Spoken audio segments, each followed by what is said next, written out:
Hi guys, మనం ఈ రోజు నుంచి కన్ఫ్యూజింగ్ పాయింట్స్ సిరీస్ చేస్తున్నాం. దాంట్లో పార్ట్ 1 వచ్చి సో ఈ క్వశ్చన్ అనేది మనకి చాలా కన్ఫ్యూజ్ చేస్తూ ఉంటాడు ఎగ్జామ్స్లో. అదేంటంటే ప్రపంచంలో ఎత్తైన శిఖరం ఏది? ఎవరెస్ట్ శిఖరం. సో ఇది మనకి అందరికీ తెలిసిందే, ఈజీగా ఉంటుంది. నేపాల్లో ఉంటుంది. దీనికి అదర్ నేమ్స్ వచ్చి పీక్ 15 అది సాగర్మాత. సో ప్రపంచంలో రెండవ ఎత్తైన శిఖరం ఏది అంటే K2 శిఖరం. సో దీని యొక్క హైట్ వచ్చి మనకి 8611. ఇది లడాఖ్లో ఉంటుంది, ఇండియాలో ఉంటుంది. దీనికి అదర్ నేమ్స్ వచ్చి మనకి కృష్ణగిరి, గాడ్విన్, ఆస్టిన్. సో ఇక్కడ మనకు కన్ఫ్యూజింగ్ ఉంటుంది. అదేంటంటే ఇండియాలో ఎత్తైన శిఖరం ఏది అని అడిగితే K2 శిఖరం అని చెప్పాలి. కానీ ఇది POKలో ఉంది, దట్ మీన్స్ పాక్ ఆక్యుపైడ్ కాశ్మీర్లో ఉంది.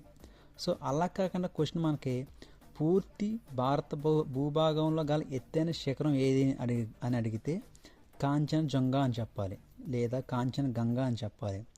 ఓకేనా, ఇది సిక్కింలో ఉంది. సో మన క్వశ్చన్ కన్ఫ్యూజింగ్ ఎక్కడ ఉంటుందంటే ఇండియాలో ఎత్తైన శిఖరం ఏది అంటే K2 సింపుల్, ఇంకా దాంట్లో లేదు. అలా కాకుండా పూర్తి భారత భూభాగంలో గల ఎత్తైన శిఖరం ఏది అంటే కాంచన్గంగా అని చెప్పాలి. ఇదైతే గుర్తుపెట్టుకోండి. సో ఇంకా మిమ్మల్ని అడిగే క్వశ్చన్ ఏంటంటే length and average height of Himalayas. So ఎవరికైనా తెలిస్తే